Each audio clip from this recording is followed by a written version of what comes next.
Hayaan mo na ikaw ang maging sentro ng aming mga buhay. Hallelujah. O Diyos, patuloy na binabalik namin sa iyo, mabulit parangal, magsamba, magdakila, at tanging sa iyong ngalan na karama, sa pangalan ng ating Panginoon Jesus, everybody say, Amen! Woo! Praise God! Praise God, Diyos. Yan. Pakikamay na may katat mo, sabihin mo, bless na bless ka na. Yan. Yun. Bless na bless ka na.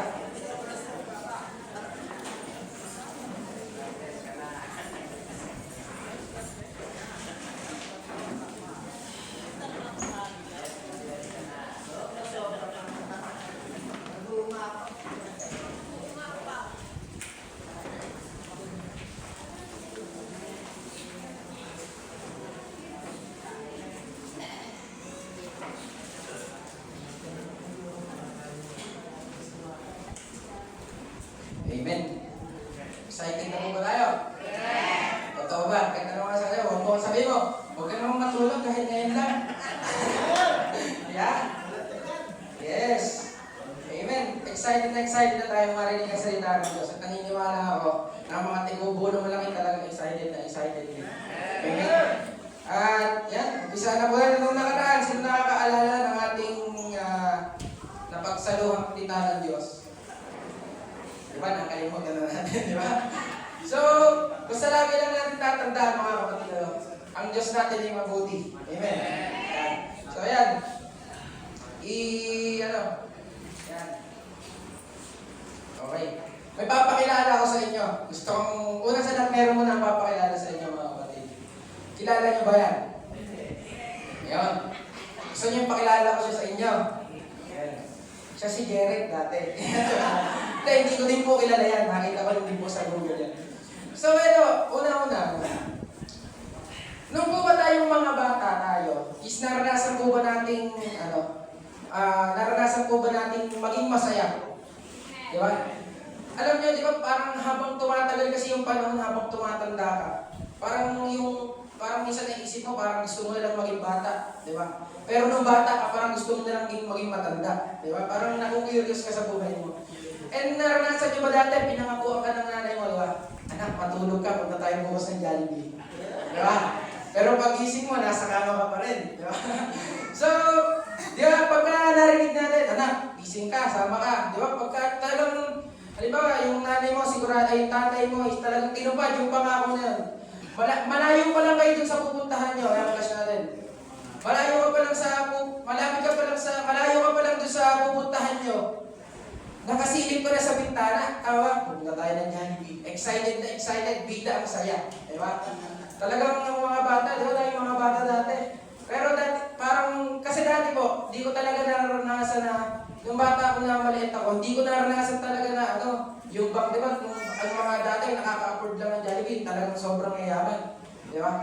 Pero ako dati, makatiim na ako ng ticket doy. At magkaroon lang ako spaghetti sa birthday ko, masaya na ako. Diba? Sino dati yung gano'n? Diba?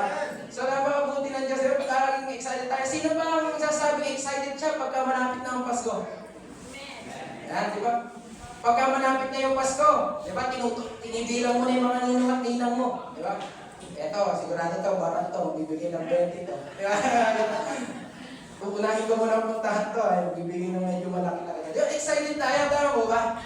Excited tayo. Pero mga pagtumatagal yung panahon, yung mga bagay-bagay nagiging iba. Tama ba? Nung nakaraang Pasko, naramdaman pa natin. Parang hindi naman gaano.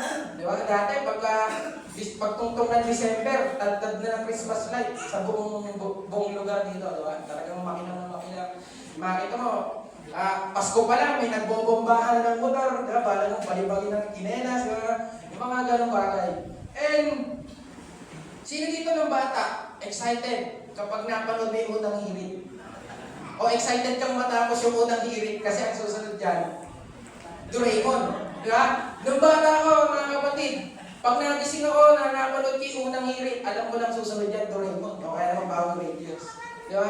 Minsan, excited kasi ang susunod sa kanya, Dragon Ball. Di ba? Minsan, sino nag-ambisyon dito na ipunin yung mga Dragon Ball para makapag-visualize Senlong. Parang ganun yung mga naisip natin ng mga bata tayo. At isa ba, Di ba? Para sa mga kababaihan, excited ka pagkatapos ng unang hirit. Ang susunod dyan, Sophia the Verse. Hanggang ngayon niya, kabisado ko pa yung kanta niya, nagsawahan niya. Sawa na. Sambata lang, di ka ba yung iwayaman? Yeah, kaya ka talaga, baka masyado kayong... Ewan ko, bakit? Kabisado ko siya, kasi lagi kong inaabangan. Di ba? Alam ko na pagkatapos ng unang hirit, susunod na yung mga cartoons na paborito natin. Di ba? Eto, tatanong ko sa inyo, excited ka ba? Di ba? Nakapagbibigay ng excitement sa atin. Halimbawa, mayroon kang gustong mangyari sa buhay mo, o gusto kong makamit sa buhay mo, malayo pa lang, pinagpapaguran mo na kasi excited ka na makamit yung bagay na yun. Ayun po ba? Pero, may pero. Minsan yung excitement sa buhay natin is nawawala. Tama ba? Lagi ko ba excited? Tingnan mo yung katabi mo, tingnan mo ka, excited pa yung mukha, excited pa. So makita natin, hindi naman talaga araw-araw ng buhay natin, excited tayo. Tama mo ba? Kaya tamang tanong, excited ka pa ba? Pagka sinabi excited ka pa ba, marami ka bang problema, trials na pinagdaanan sa buhay. Pagdating sa Panginoon, excited ka pa ba? Yan ang tanong. Kasi, nung unang makilala natin, nabautis tayo sa, nabaptize tayo ng Holy Spirit. Natuwad ka, na-slain. Di ba? Sobrang excited mo, ayaw mo na umalis ng church kasi naranasan mo ang banal na Espiritu sa iyong buhay. Tama mo ba? Ayaw natin, pero ngayon naman, ngayon naman na tayo talagang Kristiyano na, ang hinihintay natin uwian. Di ba? Kailan kaya matatapos yun ng English Rest? Tapos, si Renz na naman nag-preach, isang oras yan. Di ba? Nakaalala natin yung mga, naku po, may nakainin kaya kami pag-uwi namin. Di ba? May bigas pa kami. Ganun marami tayong iniisip kasi may mga bagay na kapagpapawala ng excitement natin. Amen po ba? Amen. And ang excitement po ay dinefine sa Bible. Sabi po, excitement in a biblical context refers to a state of heightened emotion or enthusiasm. Iyo. Diba? Natignan ko ba ng enthusiasm? Pag sinabi natin enthusiasm, a hyper energy. Ibig sabihin, pagdating sa Panginoon, lagi kang hyper na hyper. Kaya may mga tao, mga kapatid, makikita mo pag tumayo dito, iiyak. Di ba? Si Kuya Ramil. Kasi ranas na sa buhay niya, excited siya magpuri sa Diyos at magbigay ng papuri sa Diyos. May mga ganon. Nung si David ay nanalo sa labanan, nagsasayaw siya, nagpupuri siya ng papuri sa Diyos. Ang sabi ng isang may nagsabi doon, nababaliw ka na. Pero iyon ay resulta ng kanyang excitement dahil ang Diyos niya ay buhay at ipinalalo siya sa kanyang laban. Amen po ba? Pero, hindi po natin matatagpuan sa Bible yung excitement na word. Ngunit kung babasahin mo yung Bible, yun ang pinapahiwatig niya, excitement. Parang ganito po ba? Ang Trinity po ba yung makabasa natin sa Bible? Nasa yun? Genesis chapter 1. Naniwala. Diba? Ala naman talaga. So, ala naman talaga tayo mababasa na word to the word na Trinity. Pero, kung babasahin natin ang Bible, meron talaga Trinity. Kung babasahin natin, He is the Holy Spirit. Ibig sabihin, may pinapatungkulan na persona. He is God, He is a Father, He is a Son. Meron tayong mababasa talagang may tatlong persona ng Diyos talaga. Ngunit nag-iisang Diyos lang. Di ba? Hindi natin maintindihan. Yan yung patunay na buhay ang Diyos at makapangyarihan siya kaysa sa'yo. Kasi, yung knowledge na meron siya, hindi mo kayang i-contain. Hindi mo kayang isipin. Kasi pag inisip mo, mababaliw ka. Di ba? So, mamaya may kwento ko sa inyo. Sabi mo sa Roma, chapter 12, verse 11, be enthusiastic to serve the Lord. Keeping your passion. Pag sinabi nating passion, ano ba? Ibig sabihin ng passion, even na mahirap, yung pagsunod mo sa Panginoon, nagpapatuloy ka kasi may passion ka. Amen?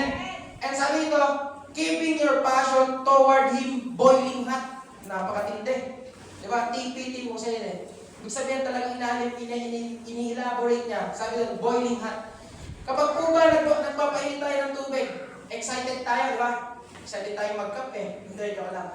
Pag sinabi mo kasi excited, di ba? Dinipin kanina yung enthusiastic. O yung pag sinabi natin kasi enthusiastic, hyper energy. Di ba pagka tayo nagpapakulo ng tubig, pag hinipo mo yan, ang init. Napapasok ka. Tama ba? Ganun dapat ang paglilingkod sa Diyos. Maging sa Satanas, napapasok sa'yo sa paglilingkod mo sa Diyos. Ganun dapat. And dapat yung excitement na yun, hindi nawawala sa atin. Hindi lang una-una. Amen ba? Sabi ito, Radiate with the glow of the Holy Spirit. Yun naman pala. Ibig sabihin, hindi pwedeng sabihin mo lang sa excitement ako. Excited ako sa paglilingkod sa Diyos. Kung wala ang Holy Spirit pala, wala din. Pwede kasi merong, example, merong mga tiga-mundo, excited. Marami silang mga bagay na excited silang makuha sa kanilang mga buhay. Excited sila, tama ko ba? Pero tayo kasi, with the help of the Holy Spirit, excited tayong maglingkod sa Diyos dahil yun ang banal na Espiritu. Amen po ba? Mapagod ka man, nagpapatuloy ka sa Diyos. Sabi mo sa katabi mo, mapagod ka man, nagpapatuloy ka sa Diyos. Alam nyo, mga kapatid, pakitabing mo yung katabi mo. Kasi sabihin mo ito, sabihin ko, napagod ka ba? Tanong mo. Pag sumagot na oo, sabi mo, napagod ka ba? Buti nga sa'yo. Diba? Kasi bakit? Kaya ka napagod, may ginagawa ka kasi. Tama? Sa paglilingkod sa Diyos, kaya ka napapagod, may ginagawa ka sa congratulations. Kasi napagod ka, ibig sabihin, may ginagawa ka sa Diyos. Alam mo ba? And may mga bagay talagang nakakapagod, nakaka-drain. Pero, lagi ko lang kung iniisip, parang hindi ko bang ginagawa yung bagay na ito. Di ba? Minsan, di ba, magpapaawit ka, paus ka. Di ba? Kasi, nabugbog mo sa akin, practice, di ba? Pero magpapaawit ka. Pero, iniisip ko lang, parang hindi ko ba ginagawa yung bagay na ito. Di ba? Isipin natin, parang hindi ko ba ginagawa yung bagay na ito. Sabi mo, parang hindi ko ba bumabangon. Ayan. Sabi pa, in NIV version, ganito po, pinaikli po siya. Never be lacking in zeal. Zeal po ang basa. But keep your spiritual fervor serving the Lord. So, nung binasa ko po yung NIV, nagtaka ko ano ibig sabihin ng zeal. Di ba? Sinerge ko po sa ito palang ibig sabihin niya. It's a strong desire to please God, do His will, and advance His glory. Ayan po ba? Ang taong makapagagawa lang at magnanais na mag-advance ng kanyang glory, yung mga taong excited na naglilingkod sa Diyos. Kasi kung tatamad-tamad tayo, lagi tayong lupay-pay, hindi natin magagawa yung bagay na yun na ma-i-advance sa kanyang glory. Tama po ba? Kasi naniniwala ako na ang tao na naglilingkod sa Diyos talagang dapat laging excited. Diba? Kasi tayo minsan, di ba, tao nga na magpatawag sa atin, excited tayo. Di ba? Patawag tayo ng mayor, may bibigay. Excited tayo. Tama ba ba? Excited tayo eh. Pero dapat pala much more sa Panginoon, dapat mas excited pala tayo. Sinasama ko yung sarili ko kasi lahat naman tayo talaga. Minsan, hindi naman lagi talaga, malakas tayo. Amen po ba? At yun yung patunay na kailangan talaga natin ng Diyos. And unang-una, na kailangan mo, ready ka na ba? Sabi mo sa katabi mo, ready ka na ba? Ready ka na ba? Unang-una na dapat ina-excite na natin. Excitement in the Word of God. Amen po ba? Minsan kasi may mga ganito. Pagka praise and worship, grabe, talagang makita mo, nanditigil. Di ba? Halos mawiin yung katabi, nambabalya sa pag-worship. Pero pagdating sa Panginoon, panay ang inghe. Binabalisaw-saw pagdating sa Word of God. Di ba? Nakakatulog kung ano-ano ginagawa. Kamot na kamot. Di mo alam kung may buni ba o ano. Di ba? Kung ano-ano ginagawa. Dapat pala pagdating sa salita ng Diyos, excited tayo palagi. Amen? Amen po ba? Bakit ko nasabi? Kasi po ang Word of God is parang instruction on manual ng ating mga buhay. Naniniwala po ba tayo doon? At bilang mga Kristiyano, ang Bible po, ang salita ng Diyos, ay instruction natin or manual natin kung paano tayo mabubuhay para sa ikalwalhati ng ating Diyos sa langit. Iyon po yung susundan. Paano na lang kung tinuro ko doon sa tulog ka, tapos pag uwi mo sa inyo, di ba, bigla akong nagalit, di ba, sinabok mo yung sino yung nakita mo, di ba, naalala, hindi mo pala narinig na ang Bible pala, ang Word of God na tinulugan mo, yung pala instruction sa'yo ng Diyos. Kaya sabi mo sa katabi mo, mamaya na tulog. Ayan. Kasi ang napakahalaga mga kapatid, na ang Word of God ay lagi nating binubulay, lagi nating talagang binabasa sa inyong manual. Parang ganito yan. Example, nasiraan ka ng motor. Sino nasiraan dito ng motor? Nasiraan ng ulo. Nasiraan ng motor, di ba? So dati, di ba, pagka nasira yung motor mo, ano unang mong ginagawa? Pag nasira yung motor mo, ano ginagawa mo? Kinantin na sa pagawaan, syempre sira na. So, ang ginagawa mo, paano kung, halimbawa, alam mo naman yung sira eh. Di ba, parang sumagi sa akin sa isipan ko, na ganito lang yung sira nito. Ano gagawin mo? May di ba? Pero minsan, ganito ginagawa natin. Pinapapakailaman natin yung motor, di ba? Napanood ko sa TikTok, ganito lang yan eh. Diba? Pinagbabaklas mo yung karburador, di ba? Ngayon, nung binuo mo, nagulat ka, may naiwang tornilyo isa. Di ba? Bakit? Di mo kasi tinignan yung manual. Oo ba? Napakadaling magbaklas, pero napakahirap magkabit. Naranasan mo ba natin yun? Nagkabit ka ng lababo, pero yung gripo nasa ilalim, mga ganun bagay. Nagkabit ka ng bowl, yung nakabaliktad, yung mga ganun bagay. Kasi nga hindi natin tinitingnan yung manual. Ganon din po ang salita ng Diyos. Ang buhay mo ay kulang kung walang manual ng salita ng Diyos. Amen po ba? Minsan nga, kinatatabaran pa natin eh. Tama po ba? Lagi ba tayo excited?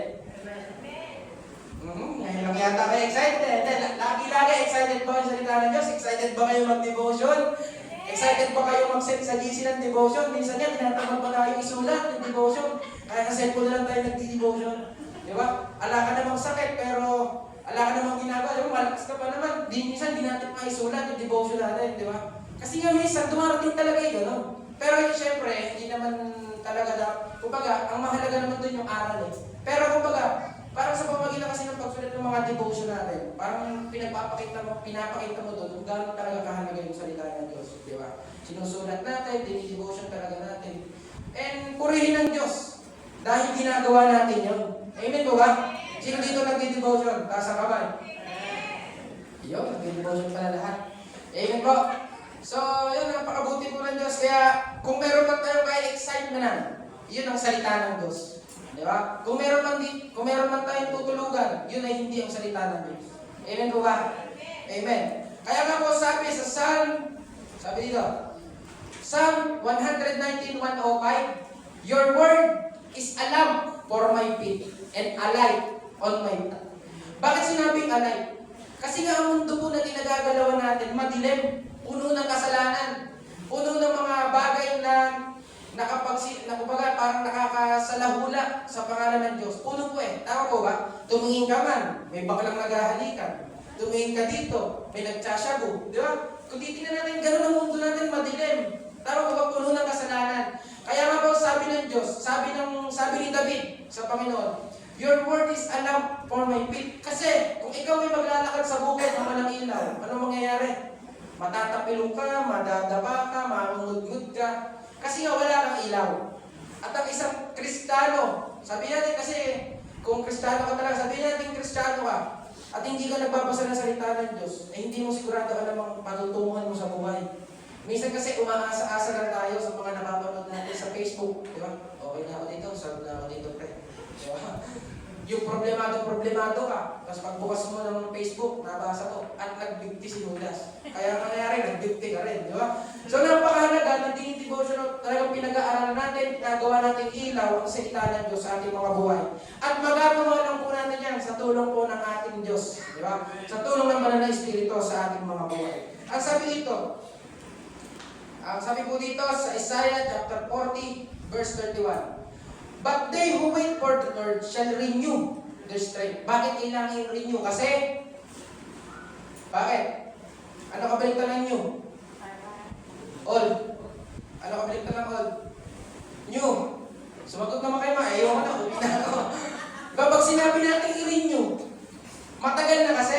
Tama? Ibig sabihin, ang strength talaga, hindi pang matagalan. Kailangan pala nire-renew din siya. At saan? Sa pamagitan ng pagsamba natin at pagtitiwala natin sa Diyos. Eto, mas basahin po natin sa Tagalog. Ngunit, muling lumalakas at sumisigla ang nagtitiwala kay Yahweh.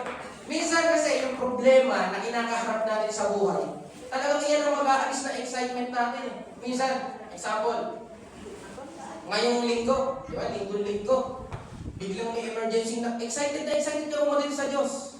Di ba? Excited ka umalis sa Diyos. Tapos, makakalis ka na sa bahay nyo, bigla kasi siningil ng kapitbahay mo, boy, yung utang mo. Di ba? Parang mawalan ka ng excitement, di ba? Kasi nga, may mga bagay, may mga problema na nangyayari sa buhay natin na nagiging dahilan para mawala excitement natin, pananabik natin sa Diyos. Amen po ba? Kaya ang sabi dito, at sumisigla ang nagtitiwala kay Yahweh. Ibig sabihin, kailangan pala nagtitiwala tayo sa Diyos. Parang again, example. Sa buhay po natin, May mga, sino po dito nagsasabing dumadaan talaga sa problema? Amen. Diba? Lahat tayo may problema. Diba? May mga problema tayo na naranasan sa buhay natin. Pero, kapag naranasan niyo ba ito? Yung parang problemado ka, hindi mo alam ang gagawin mo. Nabasa mo, nagtitiwala kay Yahweh. Nung nabasa mo, nagtiwala kay Yahweh, nagtiwala ka ngayon sa Diyos, pinagkatiwala mo yung kakainin niyo bukas. Pinagkatiwala mo yung alalahanin mo. Ano yung babaunin ng mga anak ko? Ano ang gagawin ko? Nung nalaman mo, nagtiwala ka sa Diyos, di ba sumigla ka? Tama mo ba? Bakit ka sumigla? Kasi alam mo na may mas magagawa ang Diyos kaya sa'yo. Kaya muli ka sumisigla. Di mo alam kung saan kukunin yung mga babayarin. Di ba? Madami mga babayaran. Ano mang dumarating sa buhay mo. Di mo alam kung saan kukunin pang bayad. Pero nabasa mo, nagtitiwala kay Yahweh. Yun lang pala kailangan na mga kapatid, ang pagtitiwala sa Diyos. Ang sabi ito, lilipad silang tulad ng mga agila. Sila'y tatakbo, ngunit hindi mapapagod. Sila'y lalakad, ngunit hindi makihina. Amen? Napakabuti ng Diyos. Amen mo ba? Amen. Sobrang buti po ng Diyos. Kaya lagi lang po tayo magtitiwala sa ating Diyos sa buhay. Sabi pa po, 2 Corinthians chapter 1, verse 5. Sapagkat kung gaano karami ang aming paghihirap, ito sinabi po ito ni Apostol Pablo. Dahil sa kanilang paglilingkod sa Diyos, dahil ng mga problema na naranasan. Sabi dito, sapagkat kung gaano karami ang aming paghihirap dahil sa aming pakikipag-isa kay Kristo. Sino dito nakapag-isa kay Kristo? Amen! Taas nga ang kamay kung talagang confidence. Nakapag-isa sa kay Kristo. O baka may nagtaas yung matabi ko. Baka wala hindi magtataas. Diba? Makapagtaas na namin. Confidence tayo na tayong lahat yung nakipag-isa kay Kristo. Tama po ba? Amen. At sabi dito, gayon din naman karami ang aming kaaliwan kay Kristo. Ibig sabihin, kapag ikaw nakipag-isa kay Kristo, hindi happy-happy ang buhay. Hindi yung tanggapin ko nga ang Panginoong Jesus para mawalan ng problema buhay. Hindi. Magkakaproblema ka palalo. Di ba? Naranasan mo ba natin yan? Nung di naman tayo Kristiyano, bakit? Di ko naman naranasan yung mga problema to. Bakit nung naging Kristiyano, ba't nararanasan ko yung mga problema na to? Na-realize ko natin ang minsan sa buhay natin. And sabi dito, gayon din naman karami. Ibig sabihin niya, gaano ilang beses ka man nahirapan, di ba? Or napagod sa paglilingkod sa Diyos, ganong beses ka din palalakasin ng Diyos. Ibig sabihin, panghina ka, tumawag ka sa Diyos, palalakasin ka ng Diyos. Kinabukasan, nanghina ka, tumawag ka sa Diyos, palalakasin ka ng Diyos. Ang Diyos natin ay malakas. Amen. At tayo ay mahina. Kaya kailangan nating tumabi at manampalataya sa malakas. Amen po. Kaya purihin ng Diyos. And sabi mo dito,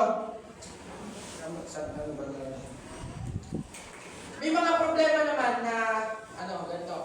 Inaalam ang Diyos. Naniniwala mo ba tayo? May mga problema na minsan inaalam ang Diyos sa buhay natin para maging mas matatag tayo. Tama po ba? Eto, di kayo maniniwala. Kanina, muntik na ako mabaliw. Ito, totoo. Hindi kayo naniniwala. Tissue.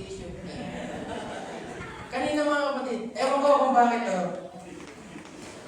nagising ako nanaginip muna ako. Ang napag-iipan ko ay, medyo alam. Basta nanaginip ako. At masasabi ko yung panaginip ko yun ay hindi maganda. At pagkatapos nun, ang nangyari sa akin, parang talagang baliw kanina. Nagising ako alas 4, pag-ising ko ng alas 4. Kaya tingnan yung itsura ko, parang di ka ako naligo, amoy akong ipikaset oil na may along latte. Di ba? Pag-ising ko kanina ng alas 4, di ko alam kung ano nasa utak ko. Alam yung sino naranasan ditong nalagnat, tapos naranasan mo parang nabaliw ka. Yung parang nahihibang, ganon. Nalutang. Ang ginawa ko po, ganito. Pag-isip ko kanina, hindi ko mapakali. Parang yung utak ko sobrang ang dami iisip. Ganon. Tapos, ang ginawa ko, binuksan yung pinto namin. Lumabas ako. Alas 4 ng gabi yun. Naglakad ako. Nakarating ako doon kung alam niyo yung bahay na Ate Alice doon. Paglagpas sila loloan mo doon, nakarating ako. Tapos naisip-isip ko, nga pala, ganito ginagawa ng baliw. Bumalik ako. Umuwi ako sa amin. Pag-uwi ko sa amin, madaling parang gustong maiyak, ewan ko. Talagang di ko alam kung ano yung nararamdaman. naranasan ko, para ako nawala ng sarili. Parang gusto kong umiyak. Ganon, parang gusto kong may ilabas yung emosyon ko. Hindi ko alam. Hindi ko alam. Ganon. So, ngayon, ang ginawa ko, pumunta ako kay mama, kay papa, natapaan ko pa si Adja, naiyak ko lang. Kasi, di talaga mapakali sa sarili ko, kasi parang nakashabu, parang gano'n. Parang nakadroga, parang gano'n. Talagang lutang po ako ngayon. Punta ako kay mama, sabi ko, ma, iputin mo ko. Tapos sinilot ako ni papa ngayon, hinilot yung ulo ko. Kaya kami yung ilatik eh. Hinilot ako ng hinilot, may lakas ng liyog. Hinilot ako ng hinilot. At nangyayari sa akin, talagang yung utak ko, di ko alam kung ano nangyayari sa akin, nahihibang ba ako. Iniisip ko yung mga ginagawa ko tapos dilat na dilat na yung mata ko. Buti na, umuwi ako sa amin, baka magkamalan ako atik eh. Ang daming mga bagay na pumapasok sa isip ko na parang sabihin ko. Di ba, pumasok sa isip ko na ang bakit na gusto, sabihin ko yun. Parang gano'n. Lahat pumapasok sa isip ko, tapos parang, di ko alam talaga, parang nabaliw talaga ako nun. And, yun, nagpahilot ako. Hinilot ako ng hinilot. Tapos sobrang daldal ko. Alam ko sa sarili ko, sobrang daldal ko kasi pag huminto ako sa pagkasalita, darating na naman sa utak ko yung gano'n, parang malulutang na naman ako dahil dire-diretso ako sa pagkasalita. Lahat ng maisip ko, kinukwento ko kay mama, inabot kami yung kakalasin ko. Pero di na kami natulog, kinukwento ko kasi kung hindi ako magkukwento, parang yung utak ko nalulutang. Sabi ko, ganito pala nararanasan ng baliw. Di ba? Nung hinihilot nga po ako ni Papa, sabi ko, napadasal ako. Sabi ko, Lord, wag mong loobin. Sabi ko, Lord, wag mong loobin. Bakit? Kasi, di alam ko sa sarili ko na pag nagkagano, masisira na yung pangarap ko eh. Nasirang Renzi. So talagang ano-ano ko sa sarili ko, sabi ko, Lord, talagang, Lord, wag mong loobin. Ganun. Gusto ko na magliwanag. Gusto ko na makakita ng liwanag. Yung, hindi ko maintindihan talaga mga kapatid, sobrang gulo ng isip ko. Yung pala, ito ang dahilan. Kahapon kasi, galing po kami baliwan. Di ba, sobrang init. Sobrang init, tapos biglang ulan. Inabutan kami ni Arnex na ulan. Nabasa ako. Ngayon, nabasa ako. Ginawa ko. Nung medyo huminto, tama ako eh. Alis na tayo. Tapos nung nandun na kami sa may bilihan ng kal sa Sumandig, lumakas na naman. Dahil huminto na lang kami, basang-basa ulit ako. Tapos pagkatapos na, huminto na ulit. Dumiretso na kami ng bulusukan. Natiyo sa katawan ko yung tubig ulan. Natubig sa katawan yung tubig ulan. Ngayon, hindi yan. Tapos, magpapractice pa kami. Hindi ko na alam gagawin ko. Tapos, nag-iisip ako, ano kaya gagawin ko? Kaya iniisip ko, ang dami papasok sa isip ko. Tapos, pagdating namin dito, di pa ako nakagawa ng PPT. Natuturo ko sa inyo mga kapatid. Di ba? Kaya yun, talaga, dahil napuyat ako. Tapos uminom ako ng chocolate. Di ba, pag uminom ko ng chocolate, nakakaboost daw yun, di ba? Parang uminom ng, parang nagkape or parang lumalas, parang gano'n. Isa sa mga, sabi ni Doc Idaba Oliver, sabi niya, yun daw ay nakuha ko sa pag-inom ng chocolate. Di ba? Sabi naman ni Mama, nakuha ko daw sa electric fan. Di ba? Parang sa electric fan. Na lamigan daw ako. Ganon. Sobrang lamig ko. Sabi naman ni Papa, sabi pa, may lagnat ka eka sa katawan. May lagnat ka eka sa loob ng katawan. Pwede pala akong lagnatin na hindi ka mainit, pero nilalagnat ka. Tama ko ba lagnat sa loob ng katawan? Tapos ang nangyari, sabi niya mamaya, hindi ka, yung lagnat mo nasa ulo. Di mamaya, salita. Mamaya, ayun, nagno-normal na yung nagno-normal na yung utak ko. Napakahirap pala talaga kaya mga kapatid. Kung meron na tayong mga tao na hindi biro talaga ng anxiety, naniniwala ako. Ako, inamin ko sa sarili ko, matapang talaga ako eh. Matapang ako pagdating sa mga akyat dyan, mga gano'n. Matapang ako sa mga gano'ng bagay. Pero nung dinali yung utak ko, parang, hindi ko na alam. Parang sakit na lang. Napatawa ko sa Lord talaga. Sobra, nag-pray naman ako bago ako matulog, pero nung natasok talagang sobra. Tapos gusto kong maiyak, pero di ako maiyak. Tapos masusuka ko mamaya, inaasid pa ako. Purihin ng Diyos dahil nakapagturo pa ako kayo sa inyo. Di ba? Kaya dapat po ito ang Diyos na buhay natin. Ibig ko sabihin, parang ganito, sabi ni Pablo, eto oras na buksan KPPT ko kanina madaling araw. ito ang nabasa ko. Ito ang nabasa ko. Ganito ang kanyang sagot. Ang kagandahang loob ko ay sapat na para sa iyo, sapagkat lubusang nahayag ang aking kapangyarihan kapag ikaw ay mahina. So, Maria, oras na maranasan may bagay yan, binuksan yung pipi ko kasi kailangan kong i-review ulit yung tuturo. Nabasa ko yan. Yung pala, ibig sabihin, yung pala Lord John. Yung pala Lord John, na huwag ako magtiwala sa sarili ko.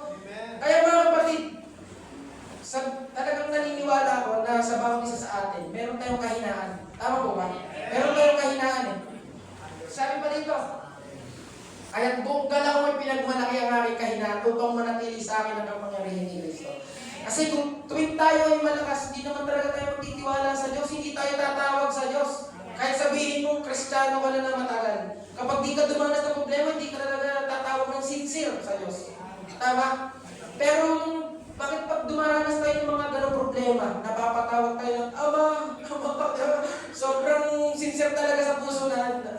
Sino ba ng sincere talaga sa puso natin? Kasi naniniwala kung bakit hinayaan ng gano'n ng Diyos yung mga kahinaan na yan sa bawat buhay. Kasi nakakayag ang kalwalhatian ng Diyos. Kapag mahina ka, ang Diyos ay malakas. Ayan mo ba? Amen. Kaya palapakan ko natin ng Diyos sa buhay. Hallelujah. Hallelujah ng Diyos. Sabi ko nga mo dito, my flesh and my heart may fail, but God is the strength of my heart and my portion forever. Ayan mo ba? Mapapagod tayo. Ang puso natin mapapagod, magkakasala tayo, makagawa tayo ng mga bagay na hindi kalooban ng Diyos. Pero ang Diyos pala dapat ang strength natin sa ating mga pinagdaraanan sa buhay. Amen mo ba? Minsan, nasa ganito ang nangyayari. Minsan, mas excited pa, minsan nawawala excited natin sa salita ng Diyos, pero mas excited tayo sa mundo. Mas excited tayo sa social media. Ayan po, gumawa ko ng pag-aaral. Ayan, napakaliit pala. Pwede ko isang yan. Pakisang nga. Sinerge ko po yan, pinicture ang cellphone. Ganyan pala. Sabi po dyan, sinerge ko, Pinoy's age 16 plus spend 3 hours and 32 minutes on social media daily. Earning the number 4 spot globally, they use roughly 8.36 platforms monthly, making the Philippines the number 2 country with the most number of social media platforms. At magugulat kayo kung kailan yan. Pakibaba ng konti. Sabi doon, 2025. Ibig sabihin yan, sama-sama niya yung di man naman sama-sama niya yung. Pero ano na yung sarili natin? Tama mo ba? Ewan ko bakit pag-scroll ka lang naman scroll, hindi ka napapagod, hindi ka tinatamad. Tama mo ba? Hindi ka tinatamad eh, pero bakit pagdating sa salita ng Diyos, nakakatulog ka? Di ba? Tinatamad ka pagdating sa salita ng Diyos. Napakaganda mga kapatid na yung 3 hours and 32 minutes na yan. Ginagamit natin para sa pagbabasa ng salita ng Diyos. Para mas lalo natin makilala kung sino ang Diyos. Ayun po ba? Kaya kung dumating man ang pagsubok, dumating man ang trials, kilala mo kung sino ang lalapitan mo. Kilala mo kung sino ang Diyos mo. Amen po ba? Kaya ba mga kapatid, hindi naman masamang gumamit ng cellphone. Ngayon nga lang, gumagamit ako ng cellphone. Pero kasama natin, dapat sa tama. Dapat doon sa ikaguglory ng ating Diyos. Ako, guilty ako dyan eh. Napakadalas ko talaga, sobrang ano ko sa cellphone. Sobrang hindi ko sa pag-cellphone talaga. Siya, di ako natutulog. Minsan talaga, alam mo, scroll na lang ng scroll eh. Tama? Kaya pagka dating mo sa church, ano lumalabas yun? Boss! Boss! Bossing! Sinakalan na. Tapos, lumalabas sa bibig mo, si Sir Gavin, di ba? Boy, di ka kayo saktan! Boy, di ka kayo saktan! Mga ganun. Mga bagay na nakapanood tayo sa social media na apektuhan tuloy tayo. Na dapat ang lumalabas sa atin kung salita ng Diyos. Ayun o ba? Ayun, kaya kung tayo man po ay mag-aaksaya ng ganyang oras, sa salita ng Diyos. Amen po ba? Kasi naniniwala ako ng totoong Kristiyano may gusto sa salita ng Diyos. Amen po ba? And sabi nga po, eto, may kwento po dito sa Bible. Minsan naman, sabon, Lunes, Martes, Merkules, Huwebes, Biyernes, Sabado, tumanggap ka ng pagpapala sa Diyos. Amen po ba? Tumanggap ka, pinagpala na tayo ng Diyos. Pero iba kasi yung pagpapalang tangible. Tangible. Pag sinabi natin tangible, nakikita, naririnig. Di ba? May mga blessing talaga na ganyan na dinibigay sa atin ng Diyos. Di ba? Binigay sa'yo. Excited pagka Sabado pa lang, gusto mo nang maglinggo, excited ka magpuri sa Diyos. Eh mo ba, may sakit ka, Lunes hanggang Sabado. Tapos gumaling ka ng Sabado, 12 a.m. in the morning, bago maglinggo. Di ba? Talagang excited ka na maglinggo para magpasalamat sa Diyos. Excited ka sa Diyos. Amen mo ba? Parang ganito lang yan eh. Sabi po dito sa Exodus, ito po yung mga panahon na ang mga Israelita ay inilabas ng Diyos sa Egypto. Ito ang kwento. Nakalabas na sila, ayan. Hinati na yung dagat. Ayan. Ano may napapalood natin sa TV? Sa TV ba natin o napabasa natin sa Bible? O sa Superbook? Ito po ang nangyari. Nang gabi umalis ang mga Israelita sa Egypto, binantayan sila ng Panginoon buong gabi. Kaya katulad ng gabi iyon taon-taon, magpupuyat ang lahat ng mga Israelita bilang pagpaparangal sa Panginoon at gagawin nila ito hanggang sa mga susunod pang henerasyon. Kaso lang ganito ang nangyari sa buhay ng mga Israelita na yan. Di ba? Ang daming mga pagsubok na dumaan sa kanila, di ba? Puro reklamo, kung ano-ano mga nirereklamo nila. Alam niyo mo, bago nila sabihin niya, nagreklamo muna sila. Ito po ang sabi. Noong tayo ay naroon sa Ehipto, nakakakain din ng mga libreng isda at mga pipino, melon, sibuyas at bawang. Di ba, madalas yung mga nanay nagre-reklamo, natatay sibuyas at bawang at kamatis. Pero dito, wala tayong ganang kumain, puro mana lang ang ating kinakain. Di ba? So, dumating yung panahon. Di ba nung una, sabi nila sa Exodus, magpupuyat sila para magpuri sa Diyos. Talagang excited sila magpuri sa Diyos. Bakit? Iniligtas sila ng Diyos mula sa paghihirap sa Ehipto. Pero dumating ang panahon sa bilang o sa numbers, sabi dito, dumating ang panahon, nagreklamo sila sa Diyos. Bakit? Nagutom.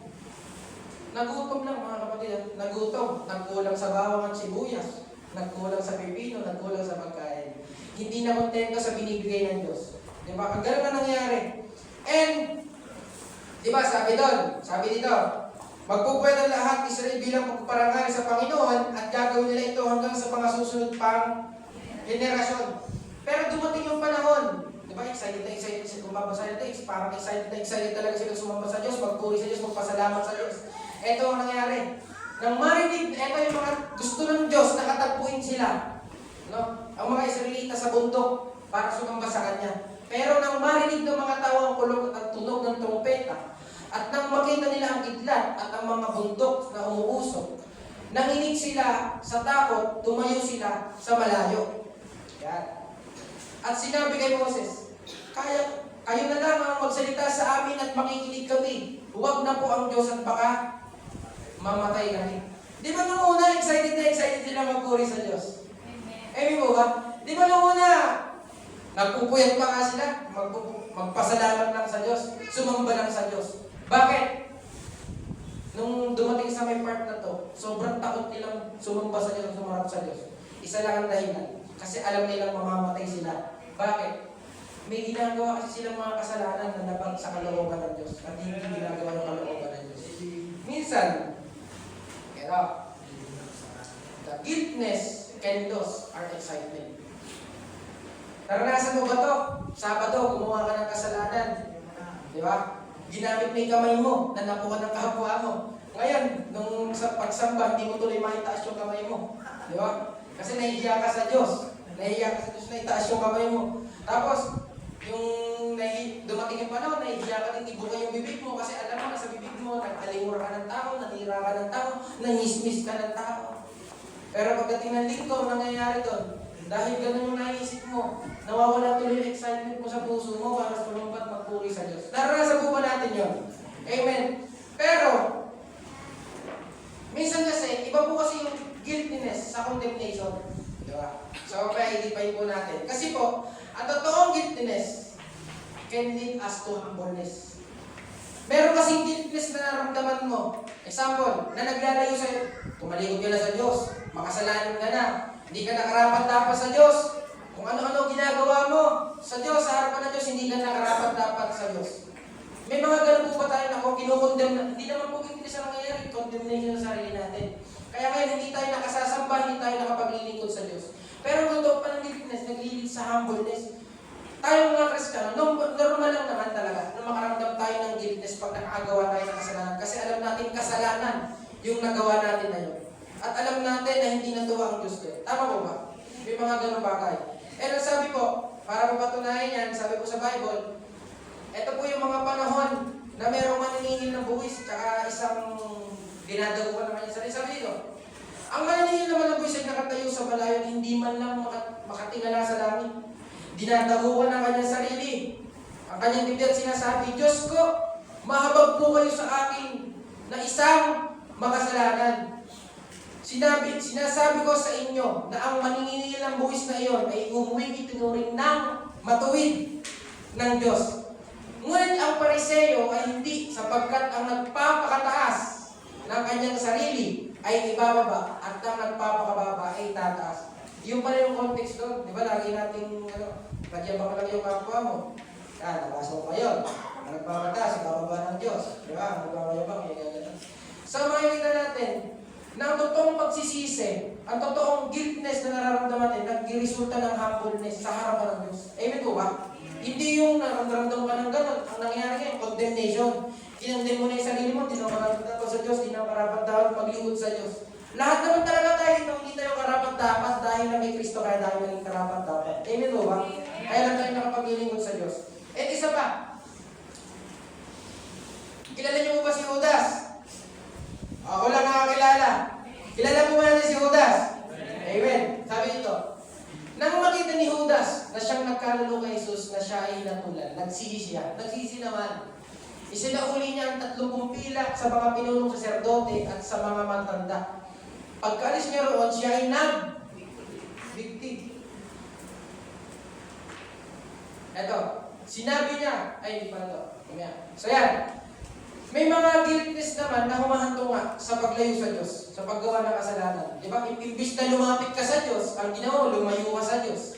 Di ba? Imbis na magpakumbaba ka sa Diyos at aminin mong, Lord, kailangan mo talagang grasya at biyaya mo. Imbis na gano'n ang sabihin mo, ang ginawa mo, lumayo ka.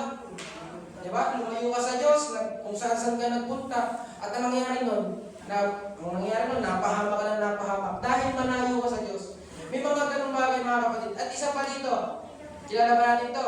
Sinabi niya, nagkasala ako sa pagkakalalo ko sa walang sarang dugo. Ngunit sinabi nila, ano iyan sa amin, ikaw na ang bahala dyan. Tinapon niya ang 30 pilak sa kanyang ladako at siya ay umalis. At doon na nga nagbigti si Judas. Sabi pa, meron pa isang kwento. Ito, kilala nyo ito. Nung mga araw, kilala nyo ito, yung sino nagsasabi ito na siya yung isa siguro sa pinakamatapang sa mga apostol ng Diyos. Nawala pa si Pablo. Sino nakakilala dito? Pedro. Di ba? Sabi na, Lord, hindi ka nila makukuha sa akin. Dadaan mo na sila sa ibabaw ng bangkay. Di ba? Katapang. Lord, di kakaila. Di ba? Talagang sobra yung kung ano-ano mga sinabi ni Peter sa Panginoon. Pero nung dumating yung panahon, di ba ikaw si Peter? Di ba ikaw din yung kasama ni Jesus? Di ba ikaw yung kasama ng hindi ako yun. Sino ba yun? Di ba? Kinailala niya 3 beses niya kinilala ng Diyos. At ito bang pinakamasakit? Lumingon ng Panginoon at tumingin kay Pedro. Alam mo yung ikinaila mo yung tao na yun, tapos biglang tumingin sa'yo. Diba? Example, kaibigan ko si M. Nagsama kami ng 40 years. 49. Diba? Talagang magkaibigan kami, solid na magkaibigan kami. Dumating yung panahon, gumawa kami ng kalokohang dalawa. Hinuli siya ng polis. Hindi po ako yun. Si Renz po yung pasimuno. Tapos tumingin ako sa kanya. Ano maramdaman mo yun? Diba? So, wala parang yan. Pero magigilty ka lang. Ba't nagawa mo yung bagay na yun? Pero, hindi siya nagbigti eh. Ito ang ginawa niya. Bago tuminaw ang manok sa araw na ito, ay 3 beses mo kaya kakila. Lumabas si Pedro at umiyak ng buong pait. Makikita natin doon yung mga kapakumbabaan ng mga totoong Kristiyano. Nagre-resulta ng pagiging humbleness natin sa Diyos. Kasi naniniwala naman talaga tayo sa sarili natin, magkakasala tayo. Tama po ba? Pero ang Diyos na rin nananatiling tapat. At ang pinaka-good news pa doon, eto, wala to doon. Sabi dito, minsan lamang pumasok si Kristo sa dakong kabalan-balanan at iyo'y sapat na. Hindi dugo ng mga kambing at guya ang kanyang inihandog, kundi ang sarili niyang dugo upang magkaroon tayo ng walang hanggang kaligtasan. Ibig sabihin, ang kapatawaran na ibinigay sa iyo ng Diyos, pang walang hanggan. Amen? Yung kasalanan mo noon, ginawa at gagawin pa ng bayad na lahat dahil sa Panginoong Jesucristo. Kaya kung makagawa man tayo ng mga bagay, normal lang maging sa una. Normal lang. Pero huwag nang maging condemnation sa sarili mo, hindi na maglilingkod sa Panginoon. Lalo ka maglingkod sa Diyos. Amen ba? Di ka man perfecto, pero alam mo sa sarili mo, hindi ka man perfecto. Lalo ka maglingkod sa Diyos. Dahil ang Diyos ang kailangan natin.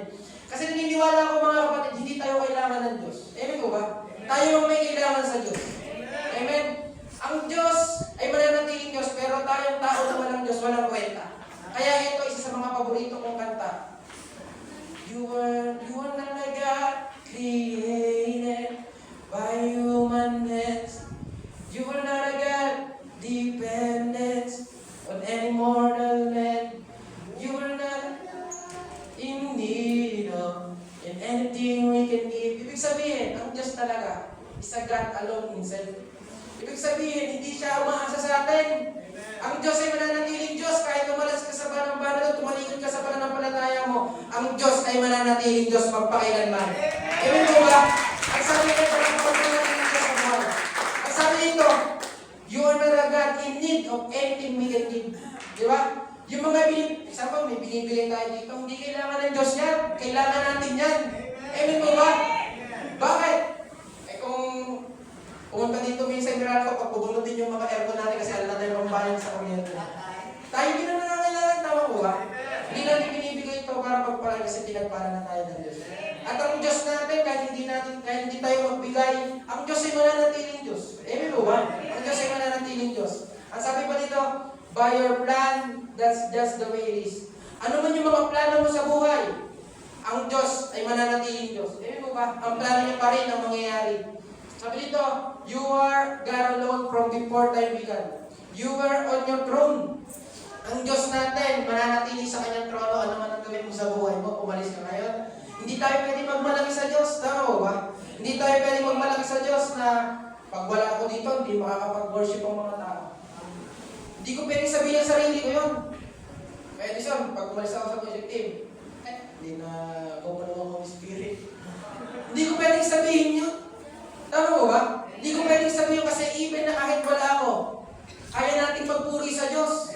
Amen mo ba? Kahit na umalis ako dito, si Jerek, umalis, lahat kami umalis dito. Kaya nating magpuri sa Diyos. Kasi siya ay mananatiling Diyos magpakailanman. Ang sabi dito, you are good, you are God alone, and right now, and the good times and bad. Dumanas ka man ng pagsubok na pangit, maganda, ang Diyos ay mananatiling mabuti. Amen? And you are God. Yun po ang katangian. He's a sovereign God. Ala tayo may pagmamalaki sa Kanya. Di ba? Alam kahit ano sa atin. Ngayon, ano dapat natin gawin? Tayo ang magmalaki sa Kanya. Ipagmalaki natin yung ginawa ng Diyos sa buhay natin sa iba. Yun ang dapat natin gawin. Amen ba? Amen. And yun na nga. Yan. And sabi pa po dito, siguro narinig nyo naman na yung verse na to. Sabi ni Pablo, magala kayo. Inuulit ko, magala kayo. Ang sabi po dito, ito po, bago niya sabihin yung verse na yan, ito po ang sinabi niya. Subalit, sa kabilang dako, tayo ay mga mamamayan ng langit. Mula roon, hinihintay nating may panabik ang Panginoong Jesucristo, ang ating tagapagligtas. Sa pamamagitan ng kapangyarihang ginamit niya sa pagpapasuko sa lahat ng bagay, ang ating katawang may kahinaan ay babaguhin niya upang maging katulad ng kanyang katawang maluwalhati. Kaya nga mga kapatid kong minamahal. Ayan po, yung binanggit ko kasi natin kanina, chapter 3. Ito po, chapter 4, beginning verse 1. Ang sabi ko, kaya nga, ibig sabihin may binanggit muna bago yung verse 1. Tama? Kasi sabi niya, kaya nga, mga kapatid kong minamahal, at pinananabigan aking kagalakan at karangalan sa ganitong paraan, ay magpakatag kayo sa inyong pamumuhay na nakakaugnay sa Panginoon. And yung mga sumunod dyan hanggang 3, about po doon, parang ini-encourage niya yung mga kakilala niya doon sa Pilipos. And ito po sinunod niya sa 4. Magalak kayong lagi sa Panginoon. Inuulit ko, magalak kayo. paglilingkod pala sa Panginoon, dapat lagi tayong nagagalak. Ang context po kasi niya kung bakit sinasabi ng Apostol Pablo na magala kayong lagi. Kasi alam natin na darating ang Panginoon, makakasama natin ng Diyos sa kalangitan. Amen?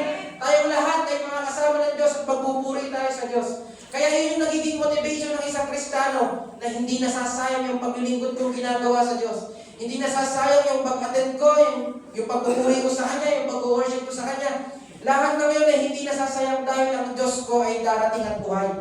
Amen? At makakasama natin sa kalangitan. Kaya yun po yung nagiging motivation. Kaya sinabi ng Apostol Pablo, magalak kayong lagi sa Panginoon. Inuulit ko, magalak kayo. May times ba mga kapatid na kapag minsan nag-iisa ka, naisip mo na ikaw ay niligtas ng Diyos at mapupunta ka ng langit, nagkakaroon ka ng kagalakan. Tama? Nagkakaroon ka ng kagalakan. Yun yung inidudulot na inaasahan natin, hindi patay na Diyos. Amen mo ba? Ang Diyos na inaasahan natin ay buhay, kaya lagi tayong nagagalak na maglingkod sa ating Diyos na buhay. And ang sabi dito, true worship is an excitement to praise God. Ibig sabihin, yung pag-worship natin sa Diyos pala is yung kumbaga parang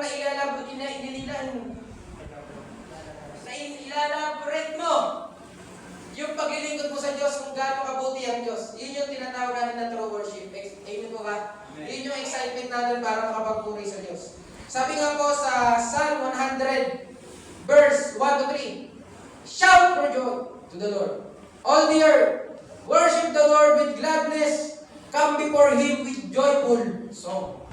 Know that the Lord is God. It is He who made us, and we are His people, the sheep of His pastures. Ibig sabihin, ang paglilingkod pala sa Diyos at yung pagpapakita natin na excitement, dapat sa pag-worship sa Diyos, nakikita dapat pala. Amen po ba? Hindi yung angels. Diba? Ang gano'n ka lang sa kabilang gilid, minsan tinatangat ka pa. Diba? Siguro magtanggalan natin lahat ng sandalan yung upuan natin. Ang gano'n tayo lahat. So dapat talaga at totoong may excitement sa Diyos, excitement din magpuri sa Kanya. Amen mo ba? Amen. Ang sabi dito, minsan kasi nagiging mali yung nagiging mali yung pananaw natin when it comes to worship. Minsan akala natin, music is worship. Amen mo ba, minsan akala natin yun. Yung bang porket may music, saka ka lang makapag-worship sa Diyos. Amen mo ba? Pero dapat pala ibig na walang worship, ibig na walang music, kaya mo mag-worship sa Diyos. Amen po ba? Kaya, pwede po ba natin awitan mamaya Diyos? Amen? Kahit na walang tugtog. Amen po ba? Para mas lalo ma-elaborate yung boses natin at maisigaw natin kung sino ang dakilang Diyos. And sa ating panghuli, eto na! Makakauwi na tayo! Amen po ba? Sabi dito, serve with love. Diba? Dahil naniniwala ko na ang mga anak ng Diyos na naglilingkod sa Kanya ng may pagmamahal, laging excited. Amen? Ang nagmamahal, laging excited yan eh. Amen ko ba? Sige dito nung February 14, excited ka na ma-edit yung asawa mo. Sobrang excited mo, diba? Sobrang excited mo. Sobrang excited ka na magbigay sa Kanya, ano nang gawin mo sa, di ba? Magbigay sa Kanya, sobrang. Kasi dahil nagagawa mo yan, dahil sa pagmamahal mo sa Kanya. Ang sabi nga dito sa 1 Corinthians chapter 16 verse 13-14, maging handa kayo at magpakatatag sa inyong pananampalataya, maging matapang kayo at magpakatibay, at ang lahat ng ginagawa ninyo sa Besbay, pagmamahal. Amen mo ba? Ang totoong nagmamahal, naglilingkod. Amen mo ba? Kaya talagang dapat sa paglilingkod natin sa Diyos, may pagmamahal. Amen. At eto, magugulat kayo. Talaga yung pinakagustong ituro eh. Ito lang. Sabi ni Apostol Pablo, sumpain ang sino ang walang pag-ibig sa Panginoon. Tindi. Grabe yung sinabi ni Pablo, di ba? Sumpain ang sino ang walang pag-ibig sa Panginoon. Bakit yun nasabi? Kasi, automatic na kung ikaw ay Kristiyano, automatic na namamahalin mo ang Diyos, hindi na dapat sabihin sa'yo. Ewan ba? Kasi kaya mo pinananampalataya niyo, kasi mahal mo ang Diyos. Amen po ba? At tayo ang una niyang minahal, kaya tayo nakapagmamahal sa Kanya. And the last, yan po.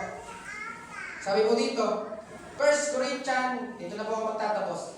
1 Corinthians chapter 15 verse 58. Kaya nga mga minamahal kong kapatid, magpakalatag kayo at huwag matinag.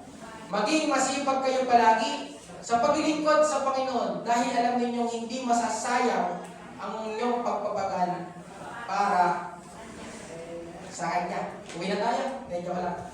So, ang inyong, hindi alam ninyong hindi nasasayang ang mga pagpapagal na ginagawa natin para sa Kanya. Pagod ka, pero nandito ka pa rin. Hindi ka man excited, nandito ka pa rin, nagpupuri ka sa Diyos. Naglilingkod ka sa Diyos. Alam nyo, pinakamaganda kung bakit ka nananatili dito. Tanong sa akin kung ano. Hindi lang basta excitement ang meron pa din commitment. Amen? Kasi naniniwala ko pag pinagsama may dalawang ito, sigurado, mapapangiti mo ang Diyos. Amen? May commitment ka, bukod doon, excited ka pa palagi. Amen? Kasi hindi naman talaga lagi is excited tayo. Pero nananatili tayo dito dahil may commitment tayo sa Diyos. Na ang linggo ay pagpupuri sa Diyos. Amen po ba? Kaya mga kapatid, pwede mo tayo tumayo lahat. Ayan. Pwede mo ba natin kanta nito? Ang Diyos natin ay mabuti. Amen. Sabi dito, the goodness of God. Pwede mo ba natin kantahin sa Tagalog? Yan, pwede bang paki-flash yung screen natin dyan? Yan, pwede bang paki-flash yung ating lyrics para makasabay tayo lahat. So, napakahalaga na kaya-kaya natin magpuli sa Diyos. Ibinong ang music. That is the true worship. Amen po ba? Napakabuti po ng Diyos natin. Amen po ba? Amen. Sabay-sabay ka po tayo. Mahal kita, walang hanggan iyong biyaya, buong buhay, hawak mo sa iyong kamay, mula sa aking magmula, hanggang sa pag-ibig, awitin ko.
Magbago man ang panahon, magbago man ang lahat ng nasa paligid namin, ngunit ikaw na Diyos ay hindi magbabago kailanman. Hindi ka kayang i-define ang aming mga nararamdaman kahit ano man ang nangyayari sa aming buhay. Ikaw ay nananatiling mabuti at mananatili sa iyong trono. Iyan ang dahilan kung bakit kami nandito at sinasamba ang iyong kadakilan, ang iyong kabanalan, ang iyong kabutihan, ang iyong pagmamahal sa aming mga buhay. Maraming salamat po, Amang Diyos. At excited na po kaming harapin ang panibagong linggo na ibibigay mo sa amin na puno at dala ang excitement na nanggagaling sa iyo sa tulong ng Banal na Espiritu, Amang Diyos. Maraming salamat po, Ama. Patuloy na binabalik namin sa iyo ang papurit pagsamba, parangal, pagdakila sa tanging pangalan ng ating Panginoong Yesus.